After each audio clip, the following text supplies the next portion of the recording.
Assalamualaikum warahmatullahi wabarakatuh. Terima kasih ketemu dengan saya lagi hari ini. Materi yang mau saya sampaikan di dalam video ini adalah tentang memori, memori, memori, memori. Siapa yang punya memori? Pasti semua punya kan? Dan aku hari ini mau bahas tentang satu materi ini yang sebetulnya masih kaitannya erat sekali dengan materi sebelumnya tentang sensasi dan persepsi. Karena apapun yang kita stimulus, ya sebenarnya bentuknya stimulus, apapun bentuknya itu yang masuk ke dalam, yang bisa diterima oleh panca indera kita, itu sebetulnya semuanya bahan stimulus itu begitu masuk ke indera panca indera kita, maka di sana akan ada namanya proses sensasi.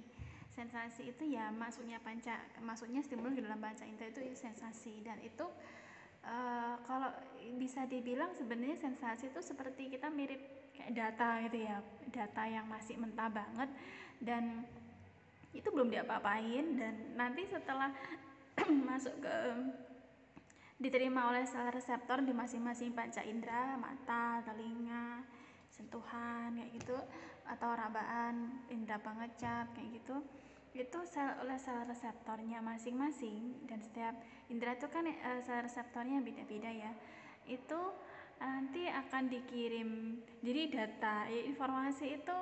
Jadi kalau kita punya gambaran angin berhembus, kemudian matahari bersinar, bunga yang indah, itu bunga warna pink, warna kuning, itu sebetulnya masih itu masih baru berupa data aja. Kita belum tahu itu benda apa, objek apa. Begitu masuk ke dalam indera panca indera kita, begitu masuk sensasi itu, proses sensasinya terjadi dan nanti akan ditindaklanjuti itu menjadi untuk membentuk persepsi. Jadi persepsi itu sebetulnya kayak proses memberikan makna pada stimulus yang masuk. Jadi semua sel-sel sensoris yang diterima itu masih bentuknya dari data, itu menjadi sesuatu yang bermakna. Jadi suara-suara yang kita dengar itu kalau kita rasakan, oh ini lagu yang favorit saya misalnya, atau angin berhembus itu, oh ini suara angin, nah kayak gitu. Itu yang memberikan gambaran ke kita, itu sebetulnya persepsi. Jadi persepsi itu stimulus yang masuk dan diberi makna, itu namanya persepsi. Dan bagaimana proses persepsi ini terjadi, sebenarnya itu proses yang rumit ya, proses yang rumit di mana indera pengecap kita itu masing-masing mendapat stimulus itu dalam bentuk yang berbeda-beda. Biasanya bentuknya energi ya, bentuknya energi, dan itu lain-lain bentuknya, lain-lain datanya. Seperti misalnya indera penciuman itu reseptornya di dalam hidung kita itu bentuknya seperti bulu-bulu halus. Jadi kalau dia terkena partikel tertentu, maka partikel itu akan tercium kayak gitu, menyentuh sel reseptornya, nanti data itu dikirim ke otak. Jadi data yang betul bentuknya itu data sensoris itu diubah menjadi sinyal yang bisa difahami oleh otak. Maka di sini pentingnya neuron itu sangat dirasakan ya. Apa yang kita ketahui bagaimana itu mengubah, yaitu nanti kaitannya dengan neurotransmitter, kemudian dengan sel-sel atau neuron, sel otak kayak gitu, yang jumlahnya banyak banget itu kayak gitu. Dan itu sebetulnya proses yang rumit, tapi secara umum sederhananya itu adalah dari sensasi ke persepsi itu dibentuknya seperti tadi. Jadi data mentah kayak gitu misalnya yang didapat dari proses sensasi dikirim ke otak. Nah nanti oleh otak diolah menjadi persepsi tertentu karena udah diberi makna. Oh ini harum bunga melati, ini harum bunga mawar misalnya, atau ini aroma buah pisang, atau ini suara lagunya Afgan misalnya, oh ini suaranya Isyana kayak gitu. atau kita akan melihat warna-warna, oh cantiknya warna, oh pemandangan yang indah kayak gitu. Jadi untuk sampai kita dapat ketemu, oh ini pemandangan yang indah, disitulah persepsi terjadi. Jadi kalau kita sudah punya bayangan, oh ini baunya harum, oh ini makanannya baunya sedap banget, nah itu sudah termasuk sensasi, karena data itu sudah diberi makna, data itu sudah berarti sesuatu kayak gitu.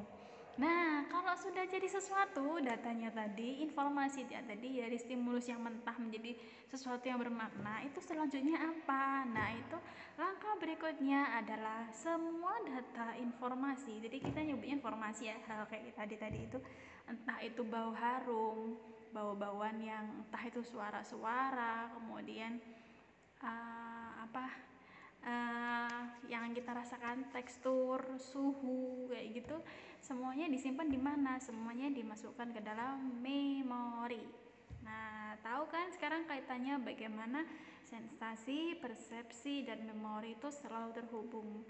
Jadi apa yang kita persepsi itu selalu disimpan di dalam memori menjadi salah satu informasi yang nantinya akan kita pakai saat dibutuhkan. Misalnya, kapan dibutuhkan? Misalnya ada aroma yang kita coba deh cium ini. Pas dicium, oh ini aroma kopi. Kok kita tahu aroma kopi? Karena sebelumnya sudah tersimpan data di dalam memori kita bahwa oh harum-haruman yang semacam ini adalah aroma kopi.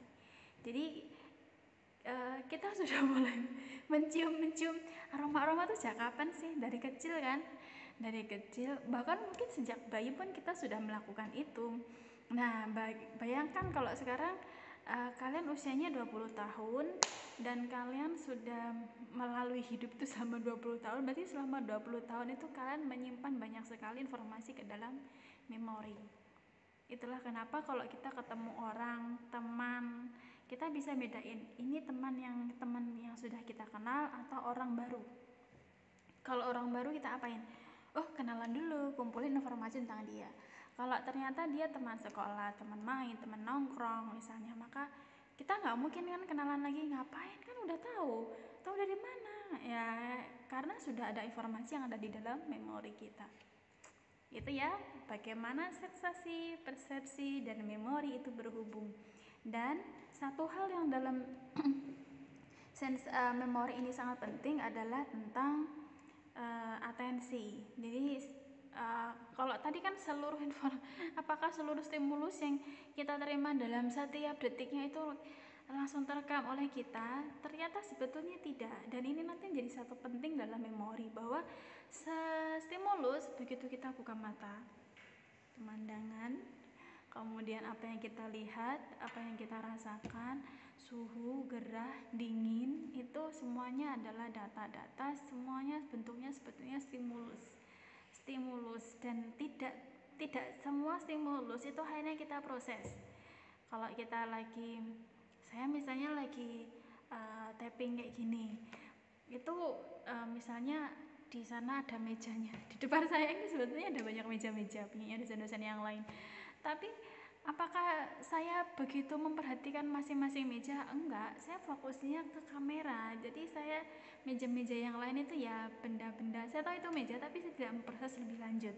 Kenapa? Karena atensi saya ke kamera. Paham ya? Gitu. Itu dulu di video tentang memori ini. Satu hal yang perlu diingat, sensasi,